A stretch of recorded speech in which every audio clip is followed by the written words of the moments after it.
Jó napot kívánok! Szeretettel üdvözlök újra mindenkit, aki a mai konferencián velünk volt eddig, délelőtt az előadásokon, illetve az utána következő 4 panelbeszélgetés valamelyikén, és azokat is üdvözlöm persze, akik esetleg most csatlakoznak hozzánk. Bombera Krisztina vagyok. Hadd mondjam el újra, hogy a konferenciát felvesszük, és elérhető lesz a Green Policy Center YouTube csatornáján. A konferencia plenáris üléséhez érkeztünk, ahol a klímasemlegességi átmenet intézményrendszeréről lesz szó. Hiszen a célok meghirdetése kevés. Konkrét intézményrendszer és végrehajtási stratégia kell ahhoz, hogy bármely ország valóban csökkentési pályán maradjon. Először egy előadás következik, utána panelbeszélgetésben jönnek a részletek. Az átmenet intézményrendszeréről beszél tehát a most következő 20 percben Sharon Turner, a University College London vendégprofesszora, aki az utána következő panelbeszélgetésbe is bekapcsolódik majd. Köszönjük, Sharon, hogy elfogadta a meghívásunkat. Sharon, the floor is yours. Good to have you here with us.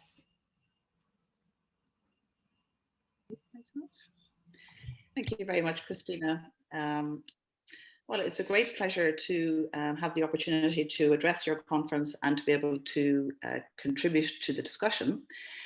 Before I get started, I just wanted to say that I am dividing my presentation into 2 sort of sections. The first is essentially making some general context-setting remarks about institutional frameworks for net zero, and the second part of the presentation then will look at some of the more detailed elements. And I also wanted to explain that I am using PowerPoints that are drawn from work I have done with the European Climate Foundation. So you'll see references to the European Climate Foundation and at the end of each slide, so just to explain that if it's causing any confusion. But, oh, I can't actually, hang on just to, let me get going. Sorry.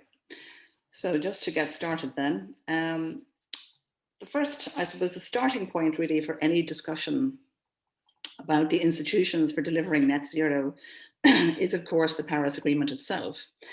And the Paris Agreement doesn't require signatories to adopt specific institutions or processes for guaranteeing delivery, apart from the NDC, the general NDC process. But it is implicit in the Paris Agreement that it would be underpinned by legal commitments and policy processes and institutions by signatories in order to guarantee delivery of net zero greenhouse gas emissions by 2050 at the latest. And in a sense, what I've shown you here in the slide is a slide that we use at ECF to communicate this idea that Paris expects the signatories to take action to bring Paris home. And that includes not just the sectoral commitments, but also to put in place arrangements to ensure that policy making would be consistent with the Paris Agreement objectives. And what we have seen in the years since the Paris Agreement is a pattern of the adoption of what I would call framework climate laws emerging as a signal of seriousness about putting in place the legal commitments, the policy processes, and the institutions to implement the Paris Agreement. And I think it's important here also to clarify what I mean by the phrase framework climate law, as opposed to a law that is generally relevant to climate change. Because on the one hand, we have laws like renewables laws, sectoral laws like transport, energy efficiency rules. And they are, of course, necessary for the transition to net zero. But what we are talking here about is the idea of a framework climate law, which is a framework law, an overarching law that puts in place the framework for managing how climate policy is developed. It puts in place the framework for clarifying the long-term objective and the process then for target setting and policy making to get there. So I just wanted to be clear about that particular terminology. And what you'll see on the slide here is a map borrowed from colleagues at Ecologic Institute in Berlin, where they have published an excellent report mapping all of the climate laws that have been adopted by countries across Europe. And what you can see from the map is that on the one hand, this pattern began before the Paris Agreement started, but it really accelerated once the Paris Agreement was adopted. And I think in particular, the map is very good at showing us that momentum towards the adoption of climate laws is continuing. And it's also going beyond Spain. In fact, this map is already slightly out of date because Spain has now adopted its climate law, and other countries are beginning to signal an interest in looking at the development of their own national climate law, or in fact, strengthening their climate law. And I've made the note here in the slide saying that some of the earliest countries to adopt climate laws, the UK, Ireland, and France in particular, have already actually adopted amending legislation to make their national climate laws even stronger. And I think it's also important to point out that none of the climate laws that have been adopted, none of the framework climate laws that have already been adopted, have ever been weakened or have been repealed. So it does seem to be a forward momentum, which is, I think, an interesting reflection. And I think that the other point to make here is that as we know, the EU in this year, in 2021, has joined the kind of the club of climate law countries. The next slide then is just looking at really why is it that some countries have reflexed towards the adoption of these framework climate laws. And the answer really is that there has been a growing recognition amongst countries who are serious about delivering net zero, that effective climate policy making does require a dedicated policy management system. And this is really because, for the reasons I've set out in the slide, there is no historic precedent for change on this scale. We're talking here about rapid and radical change affecting the whole of the economy. So it's really an enormous challenge, an enormous policy challenge for governments. Also, government structures are not well, in many cases, probably in all cases, are not really well equipped to cope with policy making on this scale and this quickly, and also to make sure that the momentum of policy making is continuous and that it doesn't become disrupted or deflected because of election cycles or shifts in politics nationally. But I think one of the most important reasons why countries have adopted national climate laws is because there is a recognition that in order to be effective for net zero, policy making must be backcasted from net zero. In other words, policy making today, now, must be consistent with achieving net zero by 2050 at the latest. And this is really a change from the normal approach to policy making, which is to forecast policy making. So backcasting from a defined, scientifically credible long-term objective is the crucial underlying methodology for effective climate policy management. And it's important to recognize also, or to make the point, that the Paris Agreement itself recognizes the importance of taking a long-term approach to policy making, and in particular to policy backcasting from net zero, in that it calls on all signatories to adopt and communicate a long-term strategy for getting to net zero. The other general comments to make here too are what are the added values of adopting these framework climate laws. The first is the most obvious. It is that once you make a legal promise, it's harder to go backwards. A framework climate law creates a barrier to backsliding. It also sends a very, very serious signal to the whole of society, to all stakeholders, about the direction of travel and about seriousness about implementation. It shifts the debate from whether to act it shifts the debate from whether to act to how to act. And I think very importantly, framework climate laws create the enabling conditions for fostering political leadership and for building a societal consensus. And these are two of the most important ingredients for ensuring a smooth and timely transition to net zero. The next slide is just to inform you generally about the work that the European Climate Foundation has been doing for several years to support national partners and national governments and the EU itself in the development of climate laws and thinking about and understanding, exchanging best practice in how to design these laws. And for those of you in the audience who are not familiar with the European Climate Foundation, the foundation is a large philanthropic actor funding partners, think tanks, universities on the question of climate action. And if anybody in the audience is interested in receiving or getting access to this material, I'd be very happy to share the links with Istvan afterwards. But I think it's important to say now that there is a substantial body of literature now existing on climate laws, policy papers and academic publications. And as I said, I would be very happy to share those with members of the audience. A final slide then, just kind of looking at just the general benefits of adopting climate laws. And these are benefits that are observed through the research that has been carried out, mapping and understanding the impacts of climate laws. And there are really sort of 5 key benefits. One is that it creates a mechanism to resist political shocks. And the oldest climate law in Europe is the one that was adopted by the United Kingdom in 2008.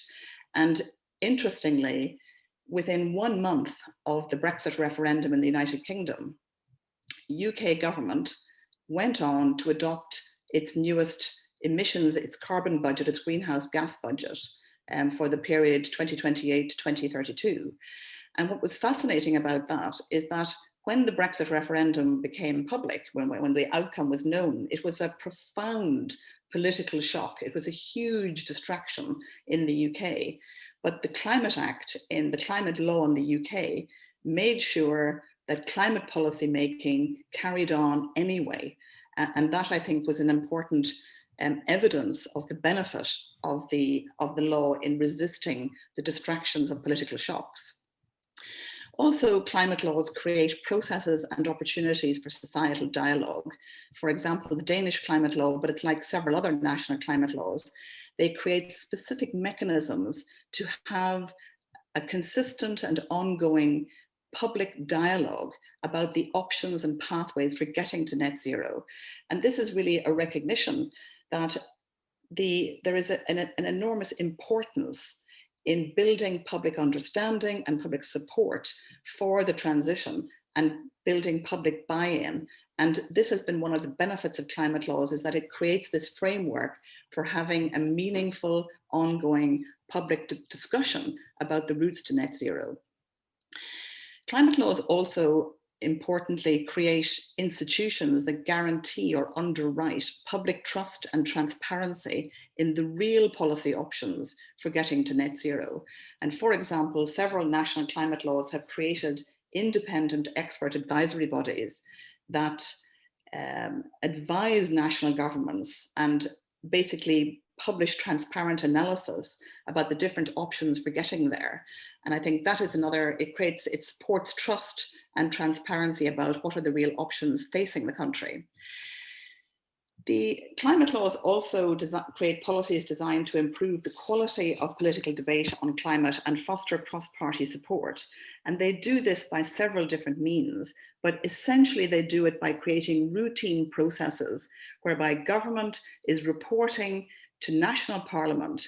The government is routinely publishing reports on its policy proposals, reports on policy progress, on its proposals for target setting, and engaging routinely with national parliament. And this essentially fosters not only leadership within the government itself, but it fosters understanding about climate policy across the whole political spectrum. And this also assists in building trust and understanding across the entire political spectrum in a country. And that also protects against disruptions when you have an election cycle. And the final one is that climate laws also improve the international standing of countries who adopt them. They tend to be regarded as climate leaders. They help to build international confidence that the transition is possible, but also they identify themselves as countries serious about climate action, and I think build they are attractive to investors because they are creating this stable environment for policymaking. In terms of then taking a closer look at the specific elements, the design, I think it's important to say generally that the design of climate laws differs very much between countries. There is certainly no one size fits all climate law. There's no model climate law out there. And some national climate laws are certainly stronger than other countries. And I think it's important to emphasize that climate laws are still today in a process of ongoing development and refinement. But it's also very important to emphasize that the pattern of climate law uptake, particularly across Europe, reflects a consensus that seriousness about implementing net zero means that a national climate law should contain certain core procedures and institutions. These elements are essential to ensure that policy backcasting is taken seriously. And if you want to have a credible national climate law, it's not enough to only adopt a general commitment to achieve net zero without also enshrining the other specific elements. And this is a very important message for Hungary, who has taken the first step, but not necessarily followed with the other steps in its national climate law, which we'll look at now. The next set of slides are very much the question of what are the key elements of national climate laws, of effective climate laws. This is a very big subject, and what I'm giving you here in the slides is a highly summarized version of the core components of effective climate laws. And you'll see in the diagram with the first slide, and the diagram is taken from the ecologic report, the front copy of which is there, the front page of which is there on the slide. But this is an excellent report that helps us to see the idea of a climate law as creating a comprehensive architecture for managing the process of policy making. And this first, in terms of explaining these key elements, the first slide sets out the first four categories of key elements. First of all, you have the provisions that relate to targets. You have the commitment to a 2050 target itself, but you also have binding processes for setting interim targets for 2025, 2030, 2040. Also processes for adopting sometimes carbon budgets, and sometimes climate laws also require countries to adopt sectoral targets as well. But all of these targets have to be consistent with delivering the 2050 target. There is also an emphasis on provisions that require the country to adopt a long-term strategy for getting to net zero. This is specifically required by the Paris Agreement. This is also already required by the European Governance Regulation, and the Hungarian climate law should also incorporate a reference to this duty and could in fact adapt it, as I've suggested here, to make it even stronger, to connect the long-term strategy to the Hungarian commitment to achieve net zero by 2050.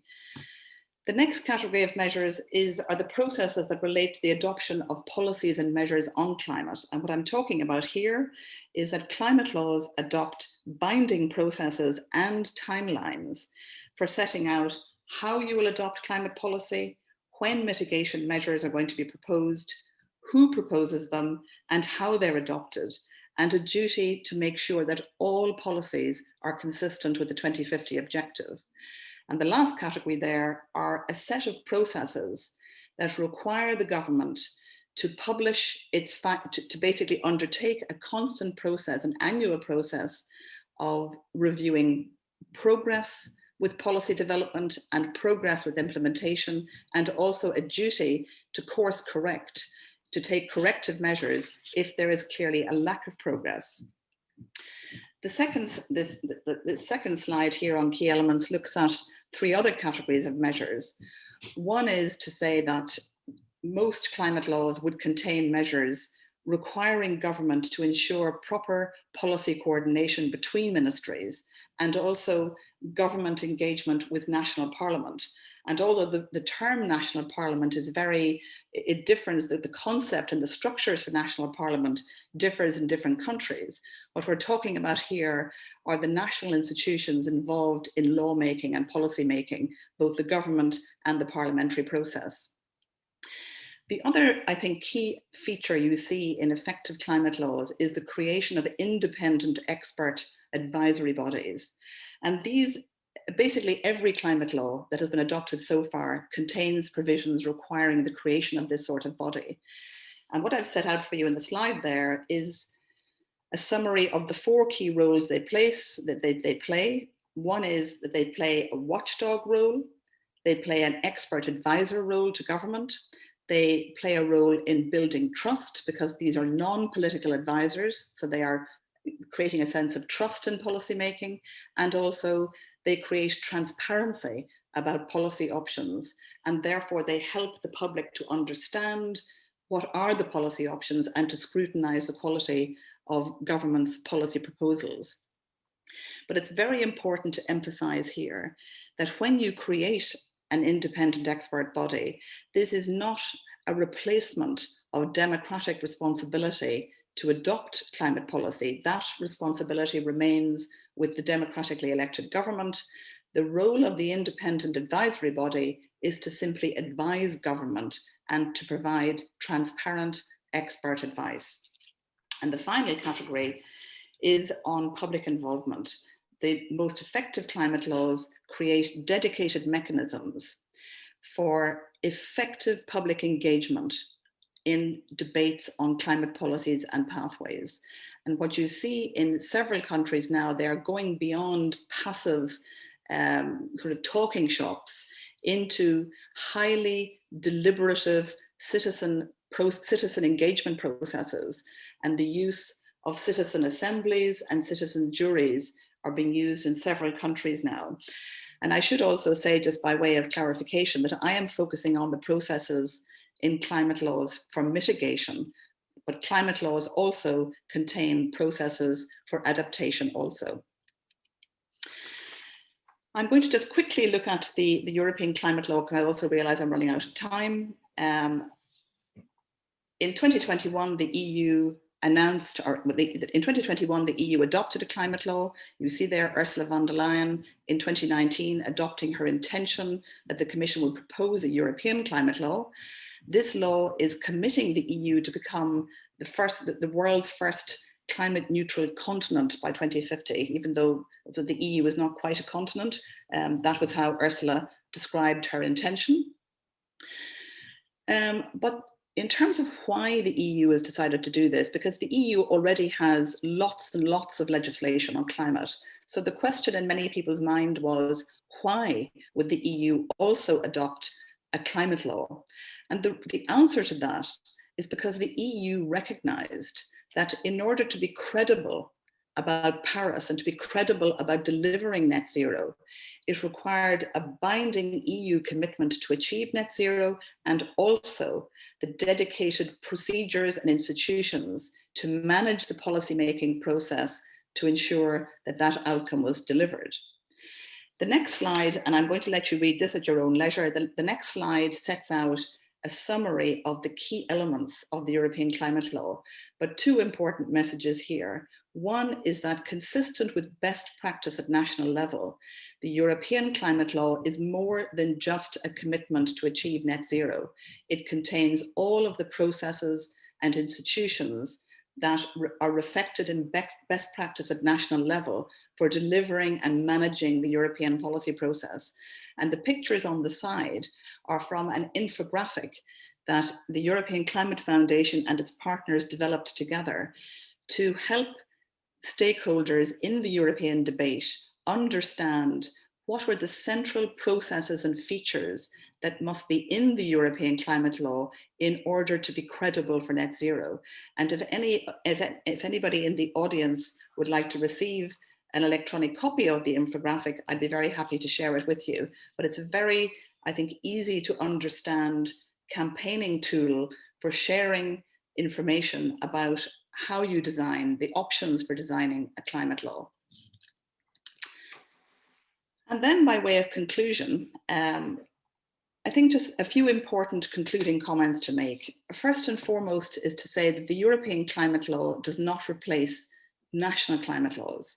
The European climate law focuses very much on policy making at the EU level, but it has very little to say about the quality and effectiveness of policy making at national level on climate. And what you see in the slide is the messages saying that the climate law creates, it creates a collective EU commitment to achieve net zero, but it does not require the individual countries to achieve net zero. And the risk here is that disinterested individual countries who are not interested in net zero or climate policy, will be tempted to believe that net zero is an objective for other countries to achieve. And that is the risk in the European climate law. The climate law also creates processes for assessing collective European progress towards net zero and requiring the EU to take corrective measure.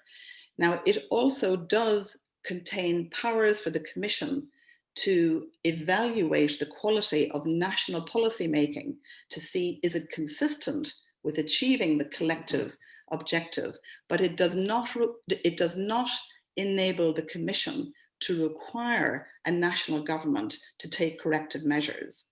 And it's important to note that the only other European legislation that is currently in existence that connects national policy making to the long-term objective, to the net zero objective, is the European climate governance, is the European governance regulation adopted in 2018.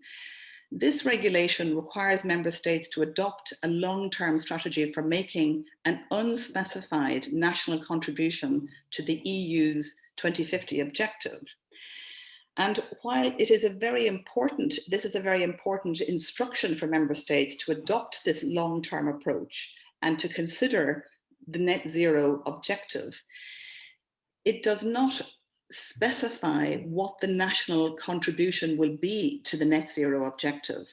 And therefore, for countries who do not have a national climate law, the European rules create a very weak pressure to take policy backcasting seriously at national level. And that undermines national ambition, and it undermines the enabling conditions and national capacity to make policy consistent with achieving net zero. The European climate law also contains an invitation to member states to create these expert bodies, but there's no duty. And I suppose the final comment to say here is that while the European Union may gradually harmonise the standards of national climate governance in order to level them up to reflect the core elements of national climate laws, this could take quite a long time to occur. At the moment, the EU has focused on controlling and it is focused on creating a framework for national policy making towards 2030 objectives and 2030 targets. But it has not created a framework for national policy making aligned to the 2050 objective. Now, that may gradually start to occur, and the European Climate Foundation and its partners are already working towards that. But in the meantime, the countries who do not have Paris-compatible governance risk being left behind in a race to become net zero economies, and will certainly be less resilient to climate change impacts. And therefore, it is valuable and important for national partners, for civil society, for the public, and for national political parties to give consideration to bringing forward their own proposals for a national climate law aligned to their own specific needs and context. Thank you very much. Nagyon szépen köszönjük az előadást.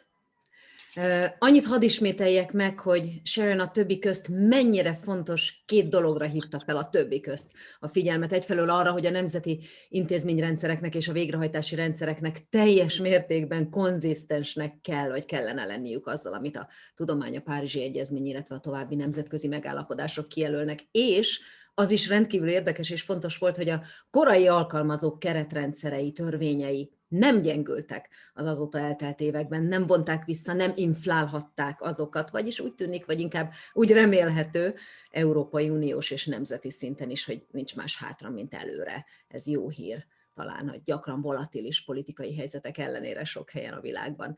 Most pedig átadom a szót Bart Istvánnak, az Egyensúly Intézet külső szakértőjének és a most következő beszélgetés moderátorának. Ezúttal nem tartunk párhuzamosan 2 szekcióban 2 beszélgetést, csak itt. Köszöntöm tehát szeretettel Bart Istvánt, aki bemutatja a beszélgető társait. Thank you, Christina. And thank you very much, Sharon, for this very detailed and super interesting presentation. I think, you know, in the next hour, we are going to further discuss the implications of these climate laws and the whole climate infrastructure. I think with some emphasis, at least, on the Hungarian situation. We are, of course, in this ambivalent situation that we are so far the only Central and Eastern European member state that has a climate law, but at the same time, our climate law has almost none of those elements that you have described in your presentation. The only thing we have a target, and basically that's it. We don't have decision making. We don't have a scientific advisory body. We don't have other details. I think we have much to learn from the rest of Europe, and I think there is also many people in Hungary thinking about these issues. So, with me to discuss these issues are, in addition to Professor Turner, we will have Mr. János Zlinski, who is the Associate Professor of Pásztor Péter Catholic. Good afternoon. And we'll have Niels Meyer-Ohlendorf, Program Manager for the Ecologic Institute in International and European Governance. And finally, András Huszár, who is the Director of the Green Policy Center and one of our hosts today. So let me first give the word to Niels. Hello, Niels. It would be very interesting to hear a bit more about the German perspective. I mean, obviously, Germany has you know, whatever happens in Germany is very important in Hungary. So I think that's hugely relevant. And also, I understand that the idea of carbon budgets, which is something that was not yet was not fully discussed, is something that is also has been pioneered in Germany. So, what could you tell us about all this? Please. Yes. No, thank you, Istvan, and good afternoon. Hi, Sharon. Hi, András. Good to see you, Professor Zielinski. Yes, on the German situation, I think I would like to highlight one specific development, only that occurred today is the 3rd, so it was like 4 weeks ago, and that was the ruling of the Constitutional Court. Germany has the Constitutional Court, which is the country's highest court. And that court ruled that Germany has to have targets after 2030. In that context, the existing German climate law was unconstitutional because the climate law of Germany did not have targets after 2030. And that was a remarkable ruling for various reasons. I mean, I think it was really a landmark. It just shows that for Germany, the destination climate neutrality is set in the constitution. So it's just at the highest law of the land determines that Germany has to become climate neutral within, and that is a good question, a very, very short period of time. And we're talking about like 2 or 3 decades. And that is because the court ruled that young generation, that is the point, have a constitutional right to use a part of, and that's the point, of the remaining emission budget. So that is that the current generation cannot use up the emission budget. What is the emission budget? The emission budget is what is left for a country and for the globe and remaining emissions. And we are talking not only about CO2, but greenhouse gas emissions. And that was, I think, the remarkable point of that ruling, that for the court, for the Constitutional Court, it was the emission budget that really determined that ruling. So because there was a real risk, or there is a real risk, that Germany would take up too much of its emissions and would leave would leave too little for future generation or the young generation, that the court ruled this would not be in line with the constitution. So, and now, I mean, Germany has been super fast. I mean, it was lightning speed. It was just amazing how fast the country moved to increase its 2030 target from 55 to 65, to put its climate neutrality target from before 2050. It was not a target, but a political commitment, to a legal commitment to 2045. So that was just like, it was a remarkable week. Just after that court ruling that the government was extremely quick. It took them 10 days to change the climate law. And that is, I think, it really goes to show that the direction of travel is set for Germany. There's no question. And it has been true across the board. So it was not only tree-hugging Greens or people like these accounts, but the government, which consists of the Christian Democrat and the Social Democrats. So it's actually an agenda now that is deeply ingrained in very conservative circles. Of course, don't get me wrong. I mean, there are some people who still disagree, but by and large, this is what Germany thinks. And it's also very important that the constitutional court ruling would not have had the impact if we would not have the election campaign, of course. The election campaign was a huge driver too. And there was a consensus in the government among the Christian Democrats and other conservatives that they would lose the elections if they would not scale up the target, if they would not embrace climate change to the extent necessary. So, and that is, I think, very important, and it was really driven by the idea of a climate budget. If you like, I can a little bit more about the climate budget. Maybe I'll stop here.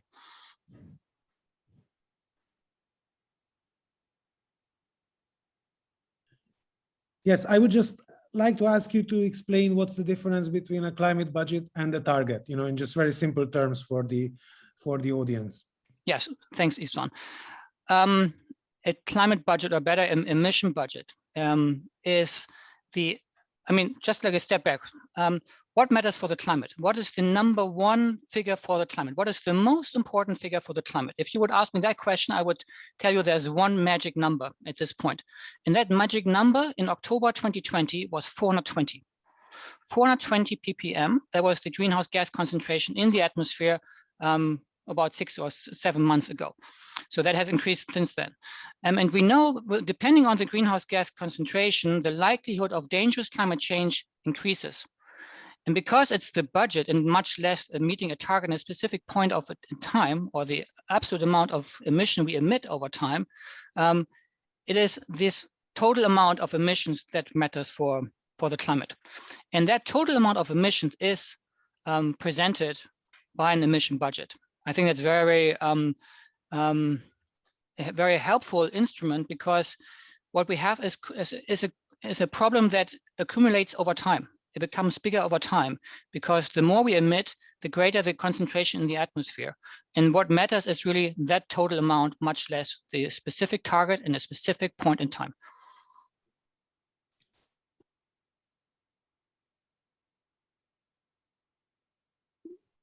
We can't hear you, Sven. Sven, you must unmute me. Micro, yeah. Yes. So I understand that with a simple target, we could have like steady emissions until, like, let's say the year before the target, and just drop dramatically. But that would mean, of course, much more emissions, right? And so the idea is that with a target, we don't really know how much we're going to emit in a given year, right? You could have much more emissions, but with a budget, you know very specifically how much you're going to emit. I mean, what you could do is, I mean, let's assume we have only a target in 2030. Let's say for the sake of the argument, 50% in 2030. Okay, just to make up a random number. Then we could increase our emissions actually to 29 and then drop drastically at that point. Of course, a very unrealistic scenario, of course, but it just shows that in that scenario we would emit much more than like a gradual reduction path, or what would be allowed according to emission budget. Yeah. Thank you. I mean, I think it's useful that you mentioned the political context in Germany, because I think that also in Hungary, the reason why we have a climate law is to a large extent because in 2019 it became clear to the government that there is a genuine political interest or a genuine public demand for vigorous climate action. and I think that was justly perceived, and this is why we have this climate law. But at the same time, of course, there will be probably eventually a need to expand it. And with that, I would like to move to András to ask him, what it is that you would like to see in this climate law. Should it come to be amended or expanded in the coming years? Well, thank you, István, and I welcome everyone as one of the host organization representative. I'm really glad that you are here and we can hear your views. And due to that, I will limit myself to short intervention to give you more time to present your views. Well, I mean, as you said, in Hungary was the first Central Eastern European country who had such a climate law, and I wouldn't underestimate this fact in itself, because although we only have the target in legislation, but obviously the government adopted strategies. I mean, how the government is planning to get to the goals it has set.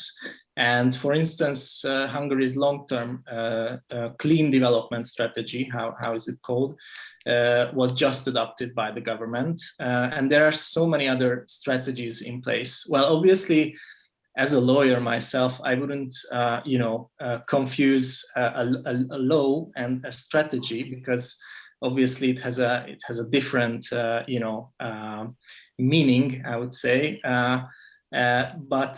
So my first point would be, I wouldn't underestimate that we have such a legislation in place, and it was adopted unanimously by the parliament. So basically there was no opposition against this piece of legislation, as far as I know.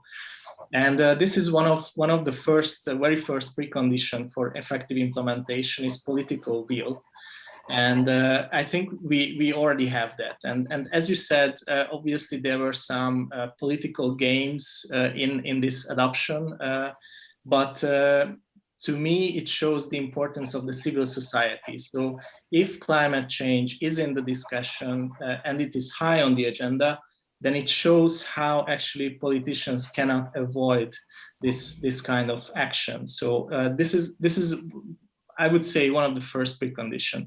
Now, obviously, you are right that this legislation is not perfect. It's far from it. And I wanted to thank to Sharon for her excellent presentation in showing how much more it could contain.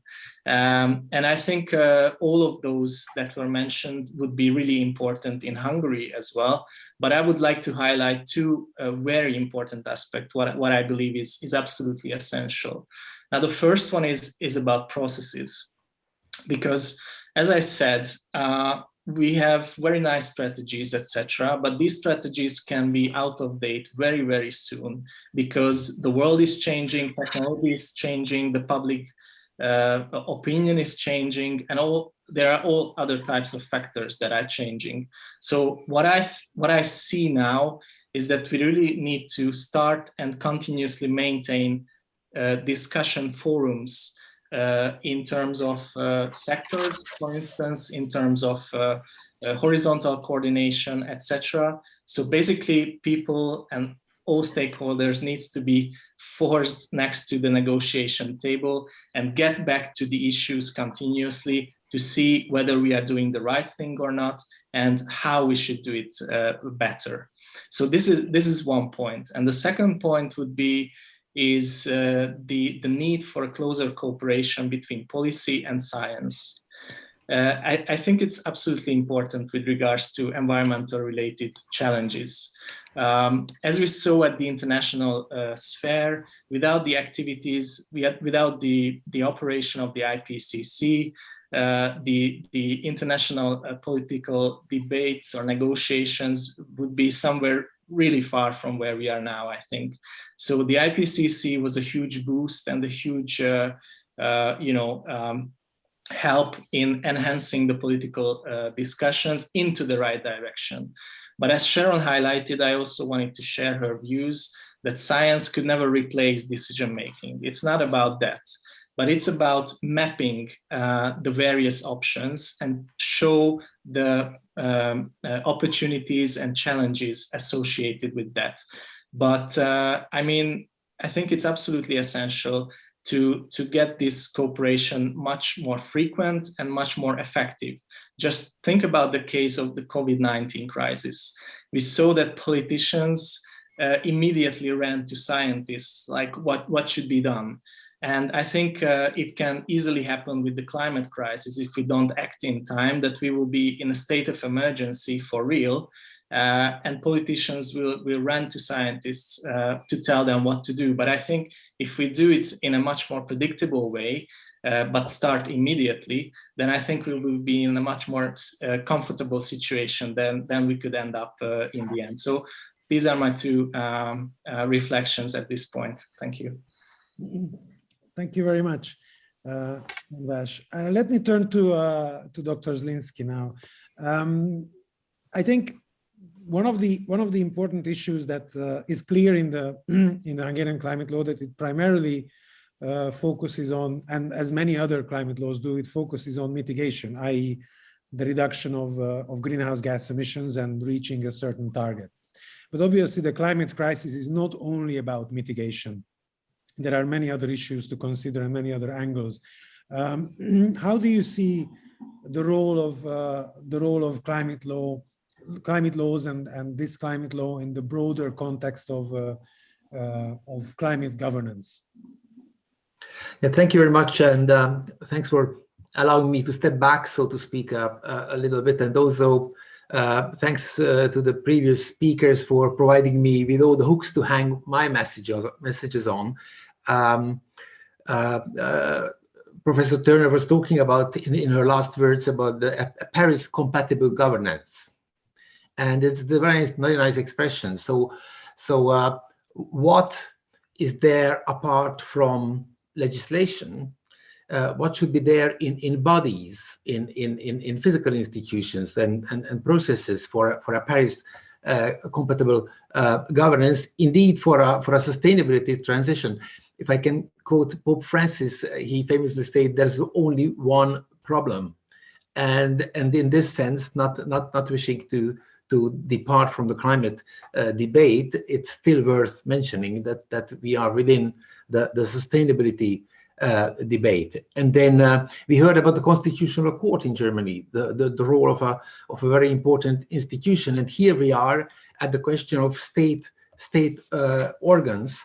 And my brief statement would be that we have the impression, or I have the impression, that in Hungary, actually we have all the building blocks lying around, and therefore the taking, which if properly used, so to speak, to use this expression, could actually form a formidable structure to implement climate measures. We heard from András the example of the COVID process, and it's very, very fitting. Indeed, even before the last Rio conference, UNEP was warning about the need of closing the science policy gap, that knowledge-based policy. We were talking for a long while about the knowledge-based economy. Why not a knowledge-based policy? And here indeed, get rid of the virus. There was a very nice interplay with science and politics, with science giving background, framework, conditions, options, probabilities, monitoring, and politics keeping, of course, decisions and execution. And so with the slogan of get rid of GH gases, greenhouse gases, we need a similar process, just more extended. And may I here draw the attention to an important milestone which we have been mentioning, the 2030 milestone, which is in front of us also from a different angle, from the SDG angle, from the transition, the sustainability transition angle. And we all know about SDG 13, the lucky one, the climate goal with its modest 5 targets. But if we scratch the surface of the SDG system, and if we look into the content of the 169 targets, then we can easily see that at least 40 other targets under different SDGs, different goals, are directly supporting mitigation or adaptation. So the climate issue is horizontally spread throughout the whole SDG system, and climate governance would do well to take a systems view at this transition and transformation program. We heard about the transition issue. This is a transformative program. The SDG program is actually envisaging literally what Professor Turner has said, an unprecedented, thorough change in values, in setups, in national goals, in economic principles, and so on and so forth. It's a transition program, a transformation program. So, so my first statement would be that dealing with climate would need, in a way, task forces similar to a COVID task force, with civil service from agriculture, from education, of course from energy. Everybody knows about energy and transport, but there are the non-usual suspects here, and so it needs a different organization principle. The Paris Agreement contains 10 target-like, SDG target-like additions to the SDG 13, which is easy to be sieved out from the agreement text. But the Paris Agreement is very well served with the additional 50-odd targets from the SDG system, serving mitigation and adaptation purposes. So this COVID-like approach against greenhouse gases could be very, very useful in governance. And then if I may come to the state organs, to the other state organs supporting this issue of political process, they have a very important role, and we have some in Hungary which are very innovative. Day-to-day politics is short-sighted, is naturally short-sighted, but something like an ombudsman for future generations, something like a National Council for Sustainable Development, indeed a constitutional court, has different perspectives and different vantage points. We do have the Sustainable Development Council, which presented the Sustainable Development Framework Strategy for the country, and has already reported 3 times that the country is departing from its goals fast. 3 consecutive reports saying that we are departing from the goals set in there fast. They should be taken seriously. The Ombudsman for Future Generations, with its embedded long-term view, reporting on underwater aquifers, on the state of our forests, on the sustainable management of the ecosystem services from our rivers and lakes. They should be taken seriously. The Constitutional Court, indeed, in its rulings in Hungary from the early 90s on a no going back principle in environmental issues. It's very, very important. It's like a ratchet. If taken seriously, it simply would not allow any backsliding in any environmental issue. It's a major thing. It's from 1994. So we have to come back to the issue of political will. So why are we sitting on the fence? Well, a thorough transition, a full transition, a systems level transition is a big thing. It's not an easy thing to embark for any political power. But here we have a treasure trove in Central and Eastern Europe of the last thorough, full, and peaceful transition, economic transition, political transition, social transition, which we conducted. It's not very far from us. We have the experiences, and we could really rely on that. We should in fact look into our own previous transition experience to look at what to save during a transition and what to dismantle, and what are the lessons learned in this respect from our past process. So I indeed think that if we could grasp the nettle, and that political will András mentioned would finally really be here, we would have the ingredients in organs, in experiences, in processes which we would need for a successful achievement. Thank you very much. I just, while listening to you, I just realized that, you know, it's a great sign of how far we have come that we have 5 lawyers here talking about climate change. And, you know, well, I'm an ecologist. I'm only working at the legal faculty, but okay, you know, sorry. I'm the enemy hiding in there, you know. Okay, so you are like,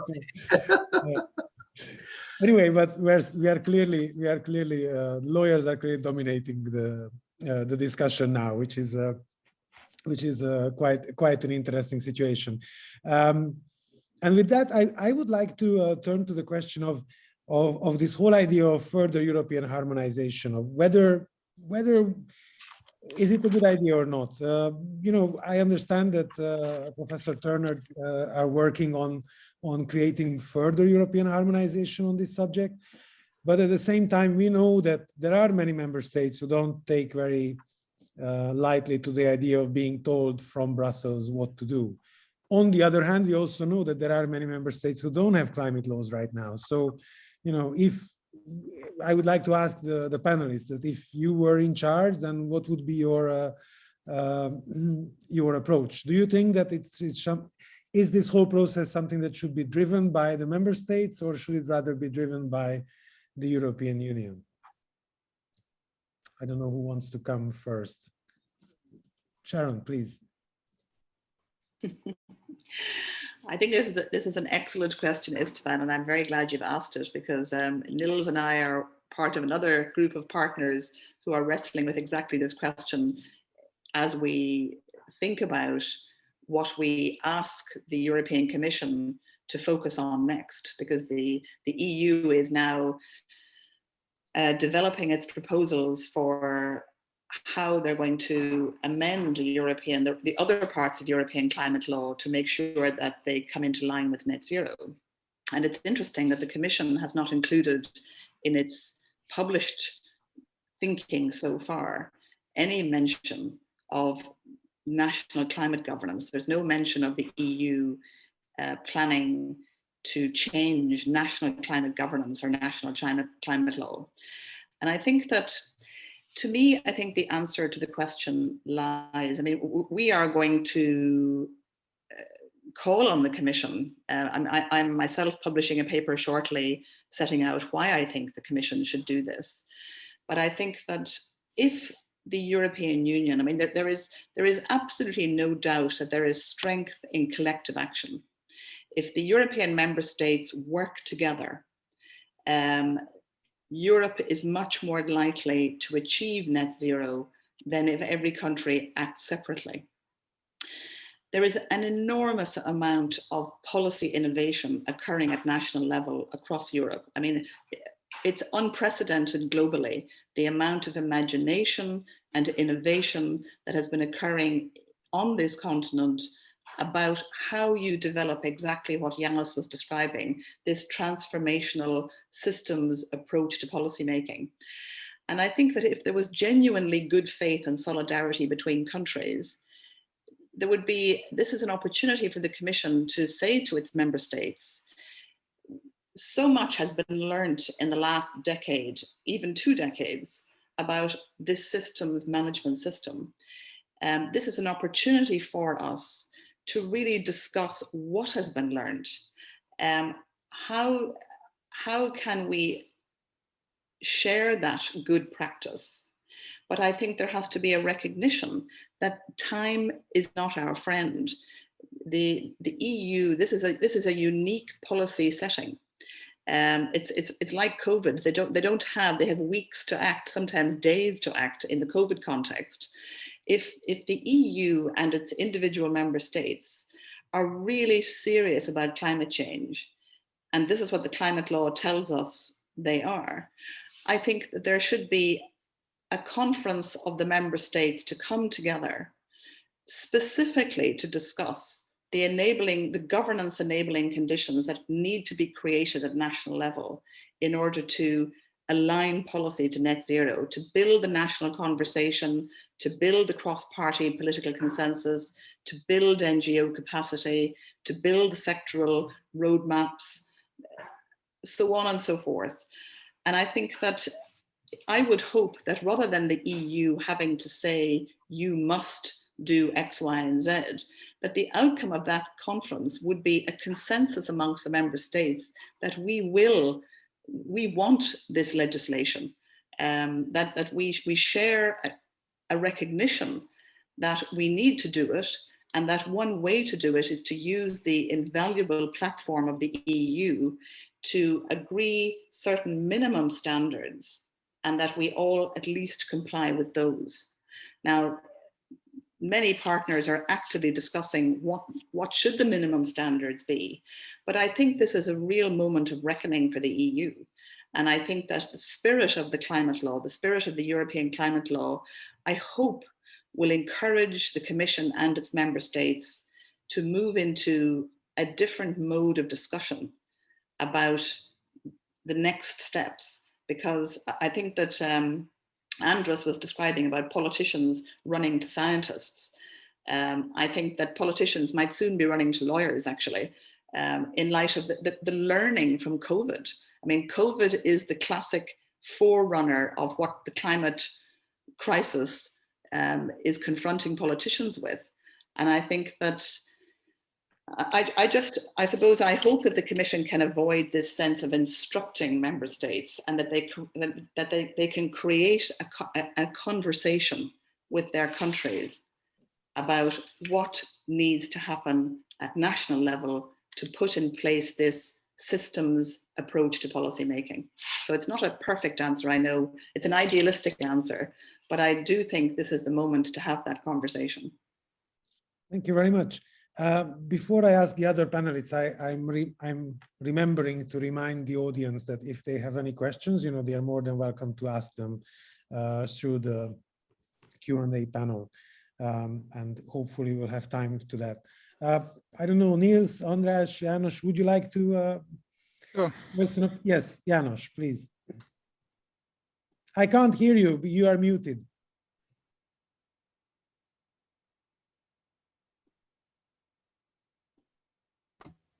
Yes. Now Does it's it go now? Yes. Okay, sorry. The COVID analogy is which I myself used is of course very important, but there's one huge difference. It is the delays. The COVID has been spinning fast. This is a slow cycle. For example, slow variables, and that's an immense danger of it. So we are of course we have run out of time. So it is more urgent actually than any COVID situation has ever been, and yet it's so difficult to perceive it as such. So therefore, I would say do not invent, implement. That's the name of the game. And first of all, defuse. I mean, the EU must stop fueling and funding climate damaging programs. I mean, the common agricultural policy is a disaster. And there are other elements in the EU budget which are anti-sustainability and anti-climate, and they have to be taken out. It does not go otherwise. So reform the common agricultural policy. Listen to the European Environment Agency, for God's sake. It's a splendid institution, a splendid official advisory. Cool analysis, up-to-date, political, listen to them. And implement the SDGs. I mean, use them, ride on them. It's an obligation. It's an obligation on a member state level. So use the climate-related SDGs, and this will be an instant, or could be an instant help. I know it's awfully difficult, but we have to face it. Thank you very much. Niels, András, would you like to comment? Sure. Please. Yes. I have a few comments. One is on, I mean, I think, János, you mentioned this, the great transformation, and that reminds me of when I was a student, actually. I'm from West Germany, and I started studying in Kiel. And then I moved to East Berlin. And the university was really intriguing. what happened there, what I saw actually when I entered the large reading room was a big window, and it had Marx, Lenin, and Engels. So that was what I saw when I studied studying law.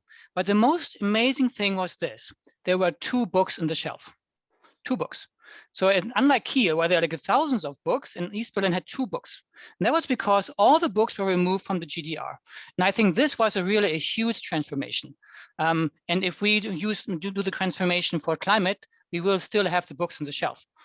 So I think, I mean, János, your point is, I mean, that actually, I mean, this part of Europe actually knows what a transformation is about. And the same is about East Germany. So I think, I mean, this is huge, and Sharon is right. This is really, really big, but it's doable. And I think, you know, those coming from this region, I think should be more self-confident about this, because the change before, in many ways, was more profound than what we actually will see to come. So that is one. On the other is on national climate governance. I think Sharon made a very important point. I mean, what are the essential elements of a good climate law? So there were targets, there were budget, there were independent advisory bodies.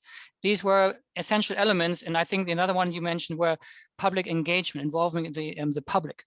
Very good. I mean, I agree with that completely, as you know, Sharon. But if you look, I mean, what actually is EU legislation obliging member states, you see there are targets obligation under the Climate Action Regulation or the non-ETS area. If you look at the budget, I mean, we have a budget allocation, and in the ETS, we have budget allocation in the non-ETS. If you look at public engagement, we have obligations on member states to engage with the public in various forms. And we have not an obligation to establish independent bodies, because the climate law only says member states should strive to establish these bodies.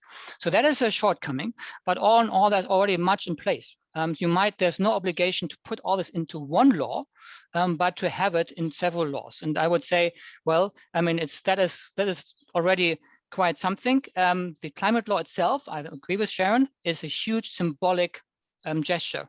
I mean, it really shows we are ready. We want to put this into one law. But I mean, in fact, I mean, we already have a lot already. Last point on COVID. I would be a bit cautious because, I mean, I think János, you also mentioned this. I mean, the time scale is very different. And for COVID, we have a vaccine, and there's no vaccine for climate. And I think that is also important. We cannot simply press a button and say stop. We cannot vaccinate millions of people and it stops. This is a much more profound challenge. Thank you very much. András, would you like to comment on this? Thank you. Yes, shortly. Since you mentioned, István, that most of us are lawyers, let me be the devil's advocate. Because, yeah, I mean, I know János very well. Obviously, we work together at the university, but let me express my concerns with regards to what you said on the experience of the latest transition and how much it could add, or how much it can, you know, give an opportunity or an experience for Central Eastern Europe that it's doable. But I think my biggest fear is that the lessons learned from those transitions was twofold. One is that institutions and processes in themselves are not enough. Because as you said, there are so many institutions are in place in Hungary, but something is not working still. So, I mean, even with the best climate governance system in place and with all the very nice institutions in place, with all the nice EU regulations in place, it's still not enough. I think we need much deeper engagement in that, and political culture, etc. I don't want to go into the depth of that, but this is one of my concerns. Well, the other experience of the economic transition, what we experienced in Central Eastern Europe, obviously it goes back to our experience, our historical experience, when someone wanted to tell us what to do.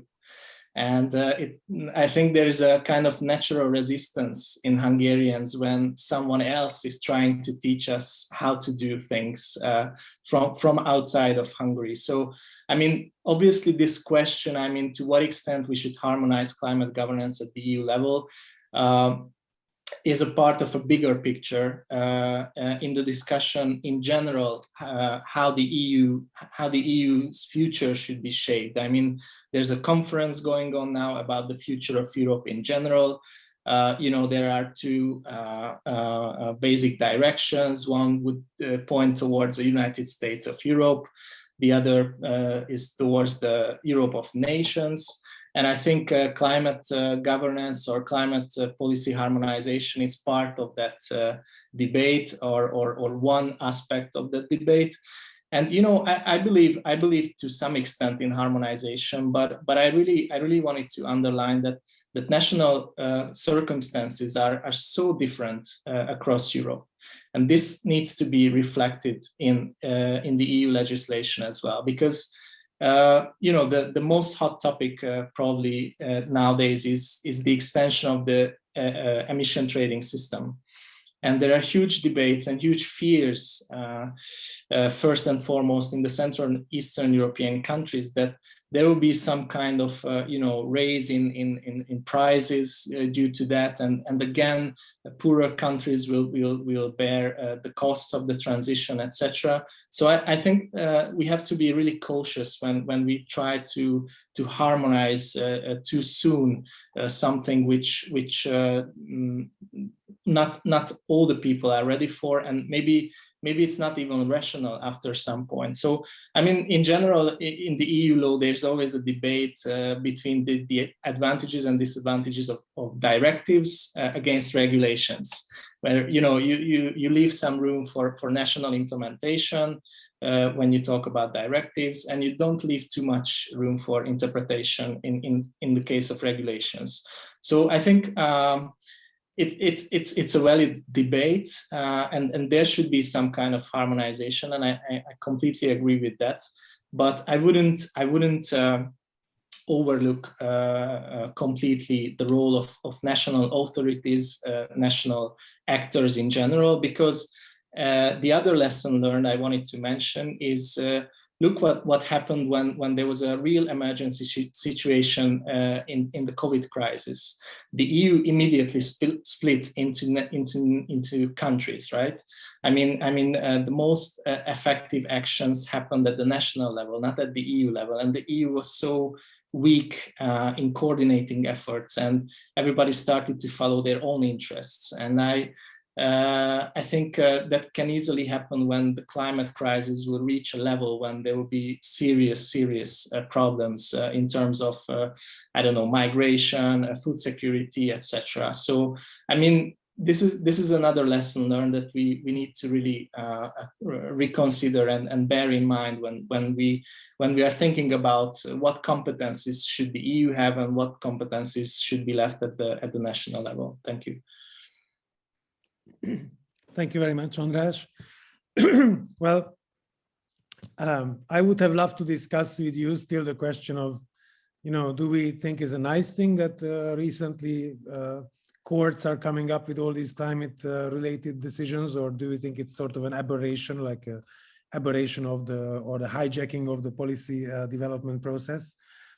But we only have 2 minutes to do that, so, or even 1 minute, and Niels has to leave us in 1 minute. So I'm afraid we are not going to discuss that, although I would have loved to think about, especially with my Hungarian friends, about the chances of such a low legal case in Hungary and whether it would work in the Hungarian legal system. But that's for another time. So what remains to me is to thank you very much for your participation, and I hope that the audience has learned a lot. I certainly have. And looking forward to meeting you some other time. Thank you. Thank you very much. Thanks very much. It was a pleasure. Thank you, Stan. Thank you, everybody.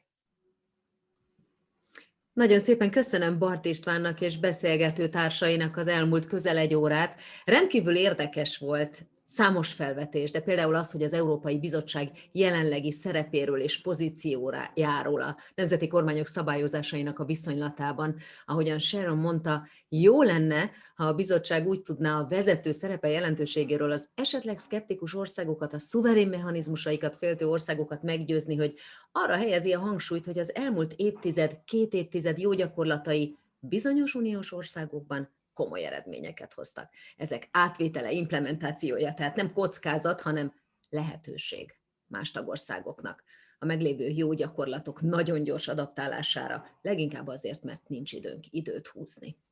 A végéhez közeledünk a mai konferenciának, de van még egy felszólalónk, akit szeretnék arra kérni, hogy értékeljen mindazt, amiről ma szó esett, és amiért mindenről ma szó esett, tehát utolsóként, de nagyon nem utolsó sorban, Boros Tamás, az Egyensúly Intézet igazgatója következik.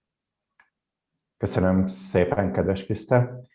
Kedves vendégeink, ahogy látják, itt az elmúlt 7 órában, most már lassan 7 órában, az Egyensúly Intézet és a Green Policy Center rendezvényén a legjobb magyar külföldi szakértőktől, döntéshozóktól azt tudhattuk meg, hogy milyen veszélyeket jelent Magyarország és általában bolygónk számára, ha nem érjük el 2050-re a klímasemlegességet.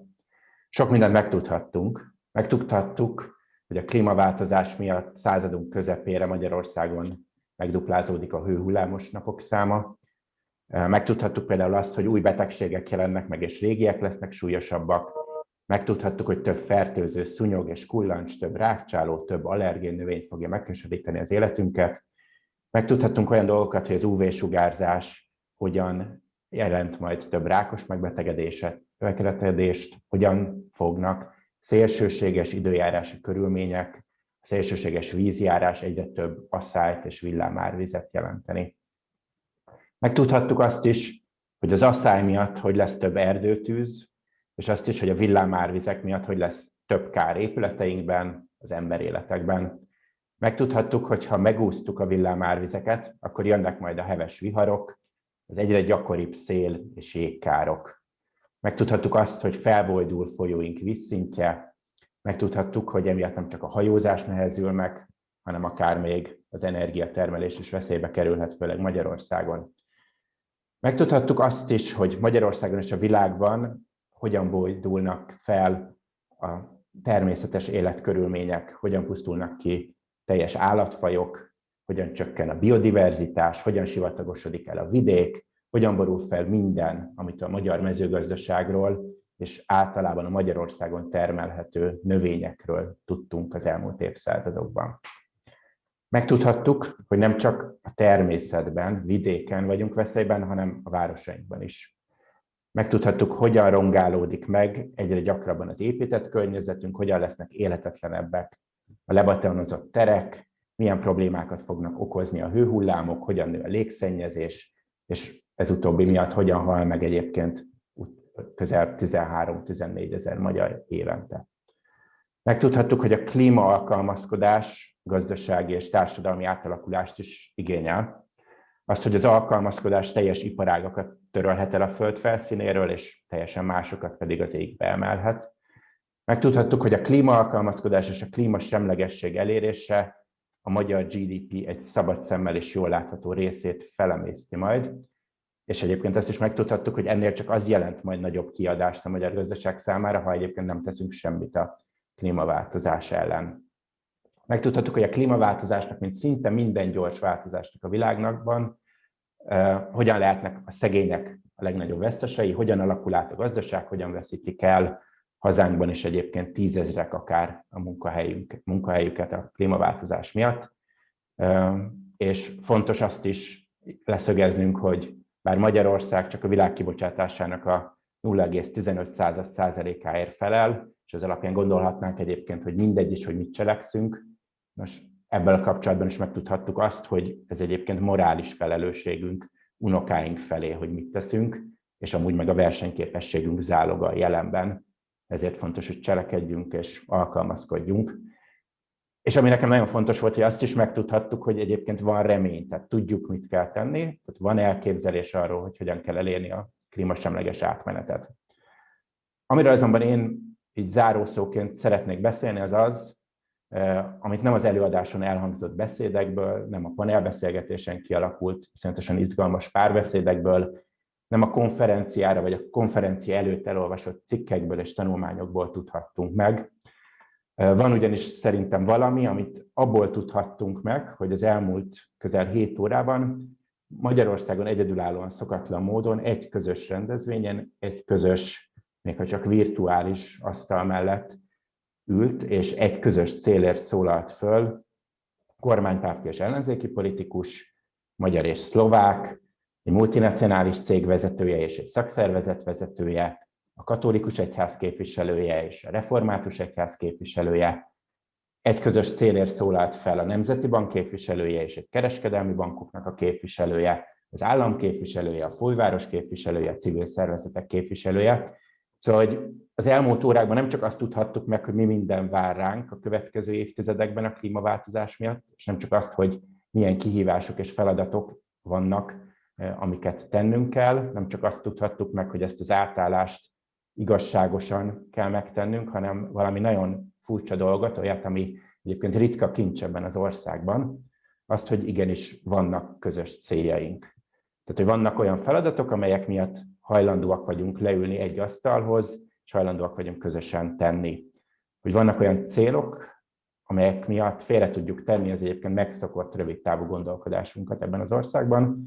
Ez az, amit egyébként angolul short-termismnek neveznek, hívhatjuk magyarul egyébként rossz fordítással, de talán pontosan szűklátókörűségnek. Nos, ez az, amit hajlandóak vagyunk félretenni, vagy hajlandóak voltunk félretenni, és ezen a konferencián hajlandóak voltunk hosszú távon, akár egyébként 30 éves táblatokban is gondolkodni az ország érdekében. És amikor ezt végighallgattam a mai konferenciát, akkor azon gondolkoztam, hogy ha van egy ilyen ügy, akkor miért ne lehetne több ilyen ügy is. Tehát miért ne tervezhetnénk hosszú távon közösen olyan más témákban is, mint akár az ország oktatáspolitikája, a hatékony demokrácia, hogy hogyan legyen gazdagabb ez az ország, vagy hogy milyen demográfiai kihívások vannak, és ezekre milyen válaszokat tudunk adni. Tehát ha sikerült, és úgy látszik, vagy bízunk benne, hogy sikerül majd 2050-re egyensúlyt teremteni a kibocsátott és az elnyelt üvegházhatású gázok mennyisége között, ez megvalósul a klímasemlegesség, akkor egyébként miért ne sikerülhetne egyensúlyt teremteni más fontos témákban? Miért ne sikerülhetne egyensúlyt teremteni a dinamikus gazdasági növekedés és a fenntarthatóság között? Miért ne sikerülhetne egyensúlyt teremteni az emberek egyre növekvő mobilitási igénye és a légszennyezés között?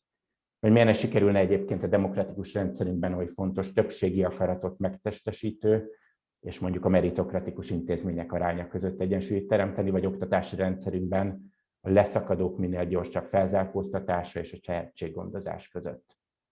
Szóval mi egyébként itt az Egyensúly Intézetben pont azon dolgozunk, hogy magyar gazdasági és politikai döntéshozók minél gyakrabban gondolkozzanak közösen az ország hosszú távú szakpolitikai kérdéseiről, úgy, ahogy ezt egyébként az elmúlt 7 órában azt gondoljuk, hogy talán egyedülálló módon tették.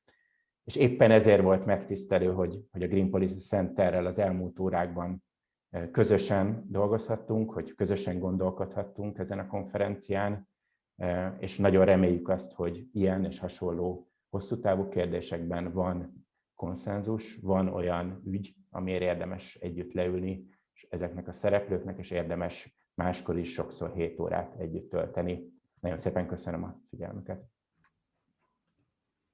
Köszönjük szépen, Tamás, és önöknek is, a nézőinknek, az előadóinknak, beszélgetőtársaknak és szakértőknek az egésznapos részvételüket és figyelmüket. Ne feledjék, hogy a mai konferenciát bármikor újra megnézhetik, panelenként, részenként tesszük majd föl a netre, a linkjét más érdeklődőknek elküldhetik a Green Policy Center YouTube csatornájáról. No és hadd ragadjam meg az alkalmat most a végén még arra is, hogy elmondjam, hogy igazán érdemes követni az Egyensúly Intézetet és a Green Policy Centert a Facebookon is, a LinkedIn-en is. Egyfelől azért, mert ott a szervezetek további eseményeiről értesülhetnek, másfelől azért, mert nagyon érdekes szakmai anyagok is elérhetők számos olyan témában, amely közös jelenünket és jövőnket megrendítően, alapvetően érinti. Várjuk Önöket máskor is, viszontlátásra, köszönjük, hogy itt voltak velünk.